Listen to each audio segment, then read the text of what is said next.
Jadi data yang disandingkan dengan DP4 adalah data yang benar-benar hidup, update. Bayangkan untuk pemilu 2029 yang akan dimulai dimutakhirkan mungkin di awal 2028 ya. Karena tahapan kan di 2027 akhir, dimutakhirkan mulai awal biasanya sekitar bulan Maret atau Mei 2028, memakai penyandingan data dari September 2024 yang lalu. Betul. Tentu ini sudah data yang sudah basi.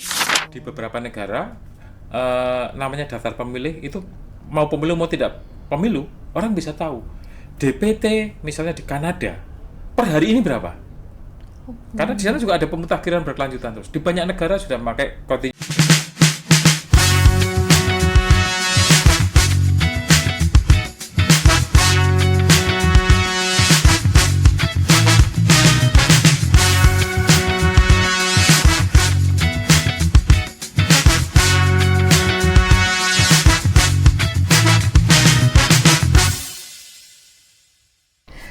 Hai teman pemilih, senang sekali saya bisa hadir kembali berjumpa dengan teman pemilih untuk podcast KPU Jateng episode kali ini. Jumpa lagi dengan saya Nunung di podcast KPU Jateng.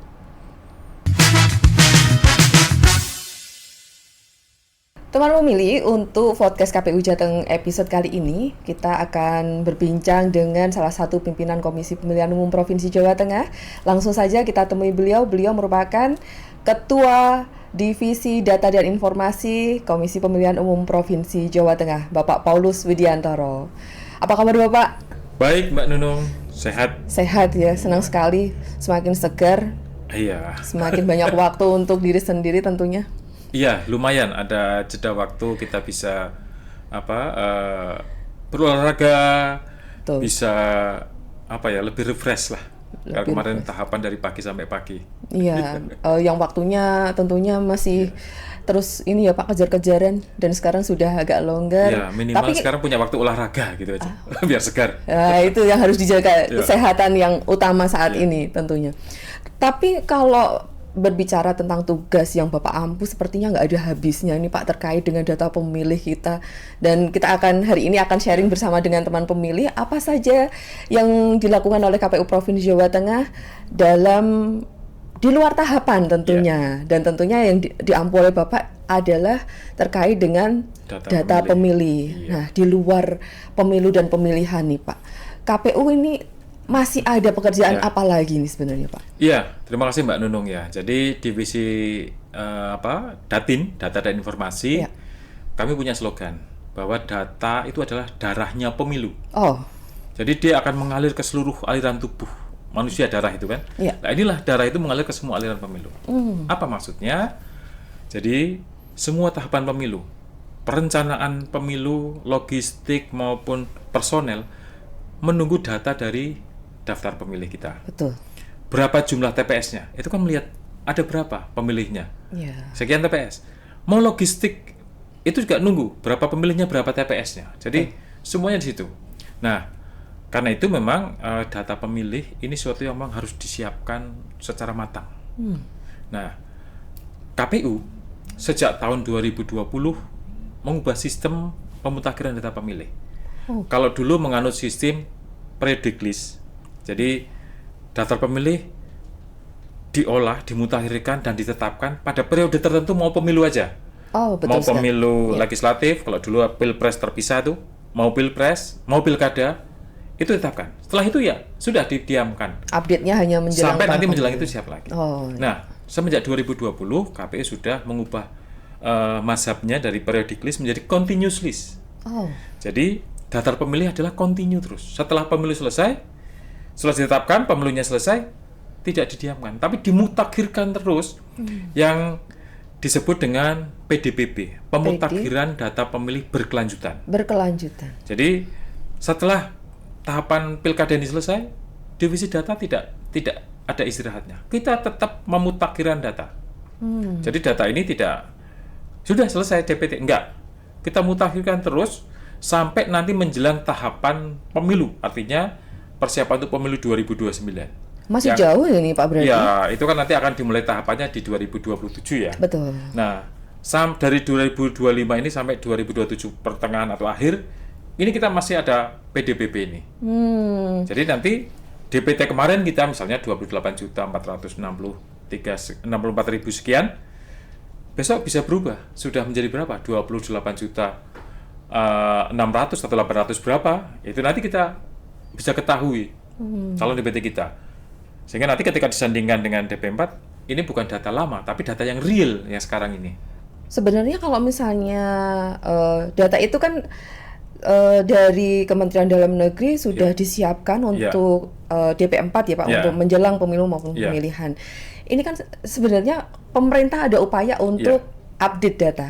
Dengan adanya pemutakhiran data pemilih berkelanjutan ini, sebenarnya apa yang diinginkan oleh KPU nih Pak? Ya, jadi walaupun kita menerima DP4 dari Kemendagri, dari Dukcapil Dirjen Dukcapil, Kemendagri, tetapi jangan lupa bahwa di Undang-Undang Pemilu mengatakan disandingkan dengan DPT pemilu terakhir. Nah, di peraturan KPU tentang PDPP atau di peraturan KPU di pemutakhiran data, jadi kalau kemarin PKPU nomor 7 tahun 2024 yang lalu, untuk pemutakhiran data pemilih pilkada jelas mengatakan DPT pemilu terakhir yang dimutakhirkan dalam pemutakhiran data pemilih berkelanjutan. Nah, mengapa ini kita pakainya itu? Karena itu data paling update. Bayangkan untuk pemilu 2029 yang akan dimulai dimutakhirkan mungkin di awal 2028 ya. Karena tahapan kan di 2027 akhir, dimutakhirkan mulai awal biasanya sekitar bulan Maret atau Mei 2028, memakai penyandingan data dari September 2024 yang lalu. Tentu ini sudah data yang sudah basi. Jadi data yang disandingkan dengan DP4 adalah data yang benar-benar hidup. Di beberapa negara namanya daftar pemilih itu mau pemilu mau tidak pemilu, orang bisa tahu DPT misalnya di Kanada per hari ini berapa. Karena di sana juga ada pemutakhiran berkelanjutan terus. Di banyak negara sudah memakai continuous list banyak. Jadi udah tahu ya, tiap warga negara yang punya hak pilih sudah akan tahu nih, saya sudah berhak menggunakan hak pilihnya nanti di pemilu selanjutnya. Bahkan mereka sudah tahu, besok kalau pemilu, saya ada di TPS berapa. Oh begitu? Sudah disiapkan sejak sekarang? Jadi kalau di sana kan ada konsep TPS permanen. Baik. Ya kalau di kita nanti kita belum ya, tetapi ke depan kita akan ada pengembangannya adalah ada TPS permanen. Jadi sekarang misalnya saya sudah tercatat sebagai DPT di TPS mana. Betul. Nah itu yang nanti, itu yang kita inginkan besok. Berarti tapi ini perjalanan masih awal ya kita. Merintis lah ya. Ya, kita memang tidak mudah karena data pemilih kita kan rumit ya, karena penduduk kita sangat banyak. Kedua geografis, dinamika kependudukan kita juga tinggi. Orang pindah domisili, pindah rumah itu kan masih sering. Nah, kadang-kadang tidak diikuti dengan dokumen kependudukan ya, mutasi-mutasi ini. Nah, ini kita masih punya ini, tapi ke depan kita ingin seperti itu, Mbak Nunung. Tetap update data pemilihnya. Pemilih juga tahu bahwa dia sudah. Saya TPS berapa? Nah, yang dimutakhirkan Pak sebenarnya, mungkin kan nggak hanya warga negara yang bisa menggunakan hak pilih saja. Nah, ada kriteria-kriteria apa lagi yang dimutakhirkan di pemutakhiran data pemilih berkelanjutan ini? Jadi intinya di PDPP itu ada dua saja yang dilakukan. Mencoret pemilih yang sudah tidak memenuhi syarat, tidak memenuhi syarat karena meninggal dunia, karena pindah domisili yang diikuti dengan dokumen kependudukan, keluar kabupaten karena basisnya kabupaten, misalnya dari kota Semarang, dia pindah ke Kabupaten Semarang misalnya, maka dia akan dikeluarkan dari kota Semarang, TMS kan, atau dia diterima menjadi TNI Polri. Maka dia akan dicoret. Satu lagi sebenarnya dicabut hak politiknya. Itu juga bisa. Nah, dan selain mencoret yang TMS, memasukkan pemilih yang memenuhi syarat. Yang baru ya, pertama dia sudah berumur 17 tahun. Misalnya dia ulang tahun 17-nya bulan Mei ini ya, maka dia akan langsung dimasukkan sebagai calon pemilih di pemilu besok. Di PDPP sekarang sudah dimasukkan. Dia masuk pindah ya. Jadi yang pindahan tadi ya.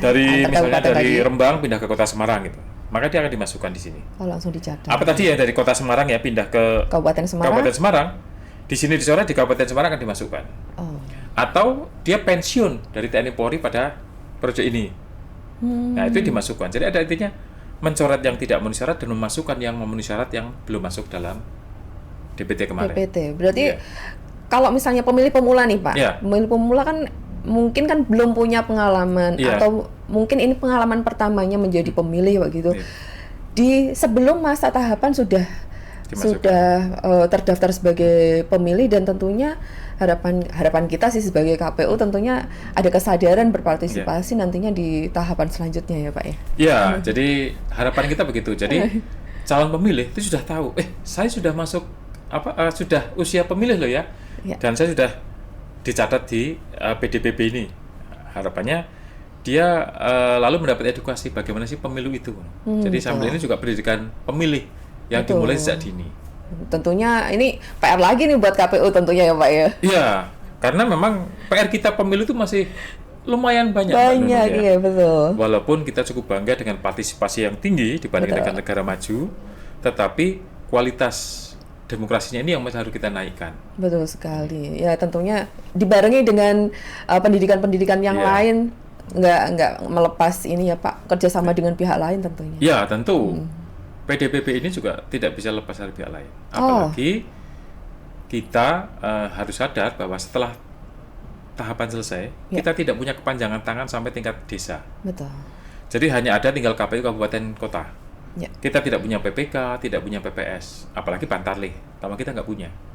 Maka memang kerjasama dengan pihak lain yang bisa kita laksanakan untuk melaksanakan PDPB ini. Nah ini terkait dengan pihak lain.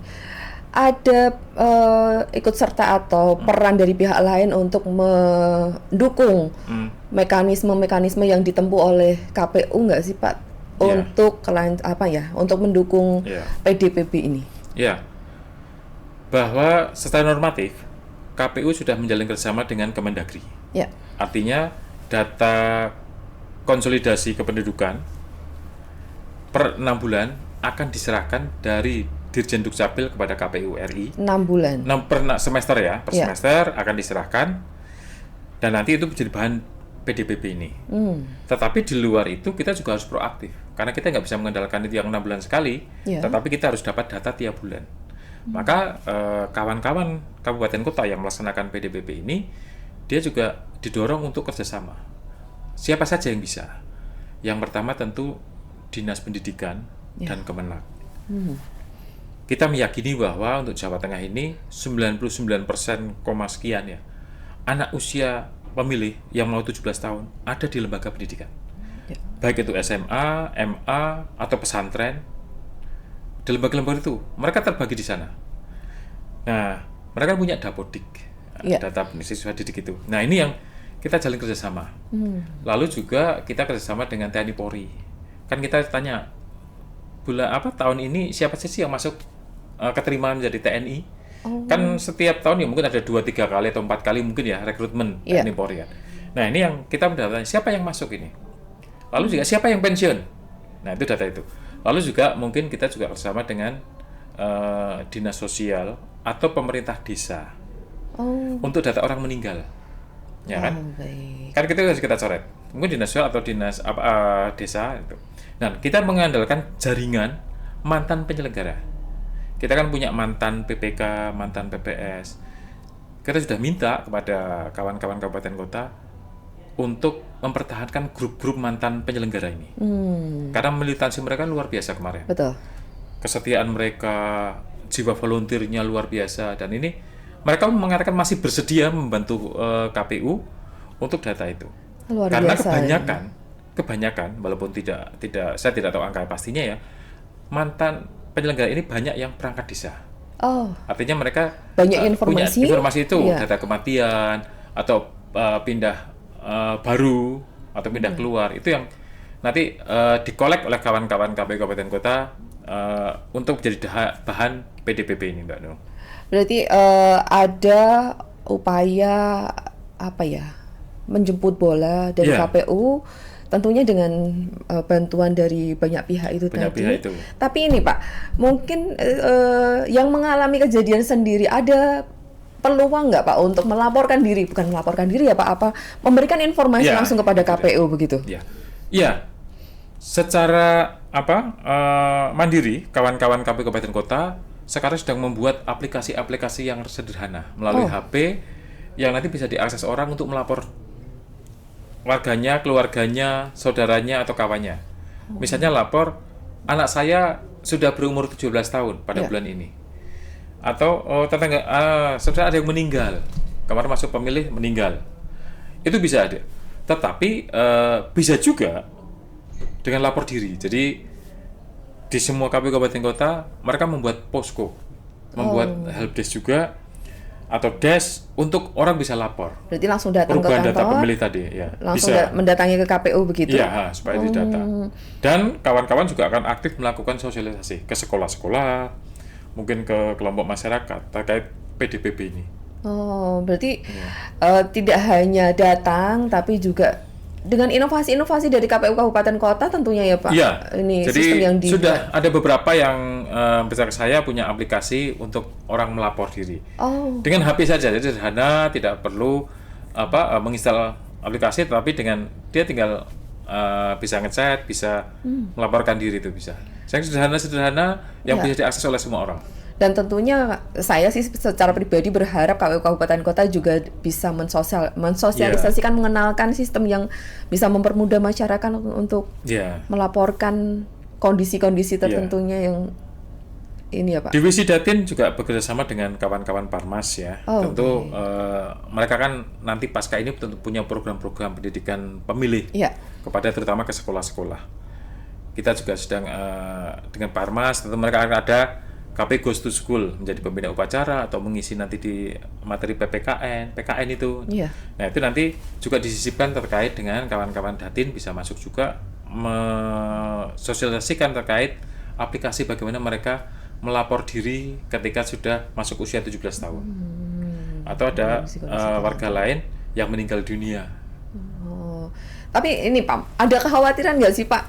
Ini mungkin di sisi sisi lain dari sistem yang sudah disediakan oleh KPU misalnya, kalau misalnya bukan orang yang bersangkutan yang melaporkan tentang kejadiannya, nah mengantisipasi kejadian-kejadian yang kita tidak inginkan, menyalahgunakan sistem yang sudah disediakan oleh KPU dalam rangka mengakomodir penggunaan hak pilih pada pemilu, berdemokrasi begitu, apa yang akan dilakukan oleh KPU atau apa yang sudah disiapkan oleh KPU gitu Pak? Ya tentu di PKPU nomor 1 tahun 2025 sudah ada prosedurnya. Ketika ada data pemilih baru misalnya, tidak serta-merta langsung dimasukkan.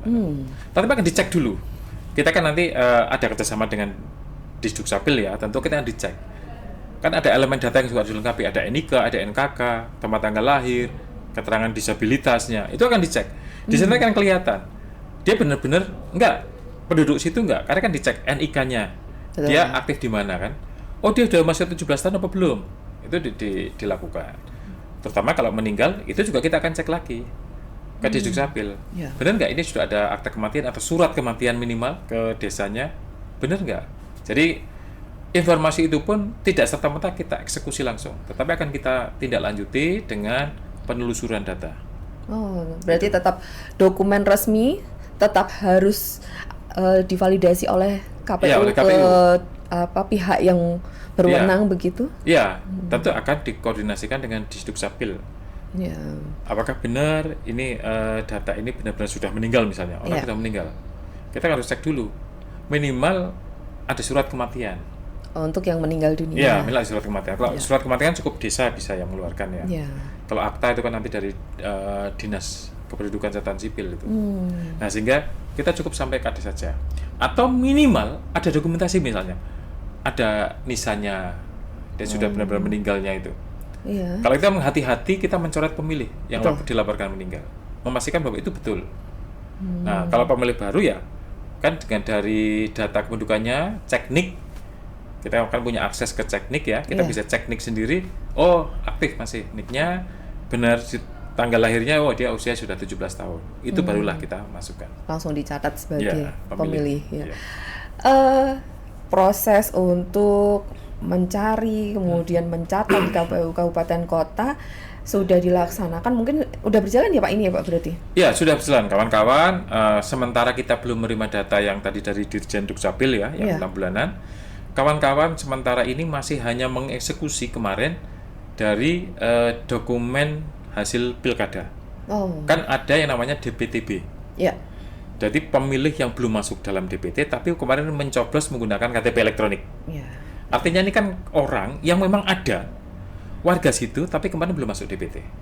Entah karena baru pindah atau kemarin pas di coklit misalnya satu keluarga sudah pindah karena dia hanya kontrak misalnya pindah rumah ke tempat lain tidak ketemu maka dicoret. Tetapi di KTP-nya masih situ.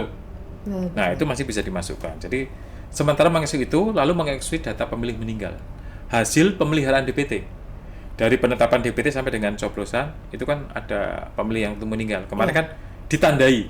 Ini ditandai. Hanya ditandai, jadi tidak coret. Jadi pasca DPT ketika ada pemilih yang perubahan status ya meninggal dunia, pindah keluar, pindah masuk itu kan cuma ditandai. Nah ini yang dieksekusi di PDPB ini. Sudah.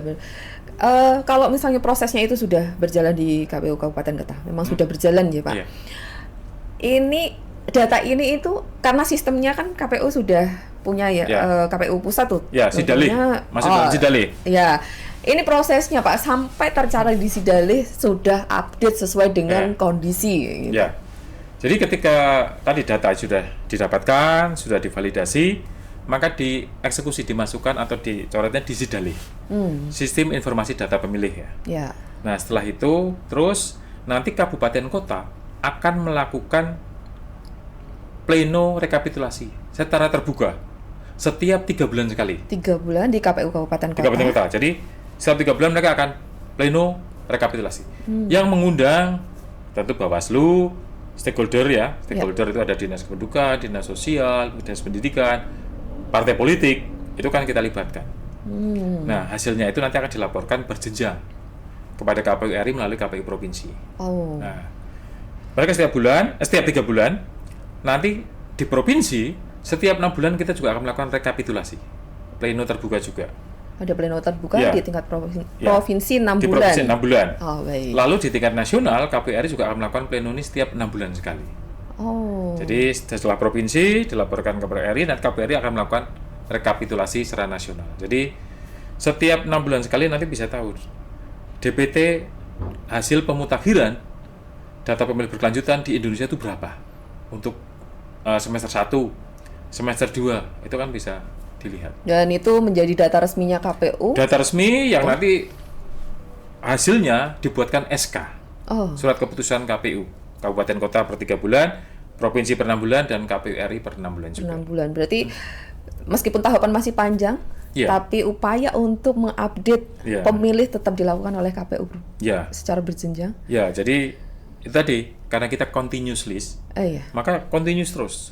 DPT-nya ini berapa? Nah, jadi kita ingin menghasilkan data pemilih yang selalu berkualitas, update. Jadi datanya update, datanya akurat, akuntabel secara penyusunannya itu semua harus dan bersifat inklusif. Jadi tidak eksklusif tapi ke semua. Betul. Jadi setiap mau pemilu kita punya DPT yang sudah mutakhir, tidak hanya DPT 2024. Iya, dan kita udah tahu kondisinya tentunya Pak. Pastinya karena ada pemeliharaan tiap bulan, kemudian 3 bulan sudah diplenokan, apalagi 6 bulan secara berjenjang ke pusat sudah. KPU sudah tahu dong kondisi pemilih secara pasti begitu. Kita sudah punya perkiraan, DPT untuk pemilu 2029 kira-kira berapa ya Jawa Tengah. Kita sudah punya perkiraan kalau melihat PDBB ini. Sehingga nanti bisa kita gunakan juga untuk menguji hasil coklit dari kawan-kawan patalis di bawah PPDB. Ya, betul. Kira-kira kita segini ya, ketika ada anomali kita akan bertanya ada masalah apa. Jadi kita bisa tahu di kabupaten ini, di kecamatan ini kok ada anomali jumlah ya. Nah kita bisa langsung ngecek. Itu salah satu kontrolnya di situ. Betul sekali. Jadi nggak harus menunggu lama karena kalau lama pun juga kadang kan kita karena ingatan juga terbatas ya mungkin ada hal-hal kejadian-kejadian yang terlewatkan begitu kan, tapi kita nggak menutup perlunya partisipasi dari teman pemilih. Nah harapan Bapak untuk teman pemilih nih Pak dalam rangka mensukseskan pemutakhiran data pemilih berkelanjutan ini. Jadi untuk semua pemilih yang ada di Jawa Tengah, saya berharap untuk selalu aktif. Pemilu ini hajat kita bersama, bukan hajatnya KPU, bukan hajatnya partai politik saja, tapi hajat seluruh masyarakat. Dan di pemilu itu ada 2 hal yang paling penting. Siapa yang mau nyoblos dan siapa yang mau dicoblos. Nah, yang mau dicoblos kan masih jangka panjang ya, bisa besok-besok siapa kita nggak tahu, tetapi yang mau nyoblos itu bisa kita ketahui dari sekarang. Siapa yang kira-kira mau nyoblos. Nah, ini yang harus kita mutakhirkan. Sederhana sebenarnya, pemilih itu sederhana. WNI nomor 1 berusia 17 tahun. Tapi variabel administrasinya ini cukup banyak, Mbak Nunung. Ini yang kadang-kadang membuat kita repot. Nah, kalau kita bisa tertibkan dari awal, kita persiapkan jauh hari, ini tugas-tugas ke depan, kerapian daftar pemilih kita akan menjadi sangat baik. Saya meyakini seperti itu. Maka partisipasi dari seluruh masyarakat saya pikir menjadi penting. Apapun peran kita. Kalau kita tidak bisa menjadi peserta pemilu, tidak bisa menjadi penyelenggara, jadilah pemilih yang baik. Dengan aktif. Mulai sekarang ketika persiapan mutahiran, saya masuk 17 tahun, berarti saya masuk pemilih. Silakan melaporkan kepada KPU. Di kanal-kanal yang dipermudah, saya yakin. Yang paling mudah bisa datang langsung ke KPU. Ke KPU bisa. Kalau nggak sempat, ada sistem yang disediakan. Bisa ada website, ada nanti aplikasi yang akan disosialisasikan kepada seluruh masyarakat masing-masing. Ya, harapannya partisipasi masyarakat langsung bisa datang dan menyambut baik apa yang sudah disiapkan oleh KPU ini. Bapak, terima kasih sekali sudah hadir di podcast KPU Jateng dengan informasi yang sangat update, dan ini saya rasa juga sangat berguna untuk teman pemilih. Sekali lagi terima kasih, sehat selalu Bapak. Kami tunggu kehadiran Bapak selanjutnya. Ya teman pemilih, demikian tadi bincang-bincang kita bersama dengan Bapak Paulus Widiantoro, anggota KPU Provinsi Jawa Tengah, Ketua Divisi Data dan Informasi. Terima kasih sudah selalu mengikuti media sosial KPU Provinsi Jawa Tengah untuk mendapatkan informasi terkait dengan pemilu, pemilihan maupun informasi lainnya yang tentunya sangat menarik untuk kita ikuti bersama. Jumpa lagi dengan Nunung di podcast KPU Jateng episode selanjutnya. Podcast KPU Jateng terupdate bersuara kepemiluan.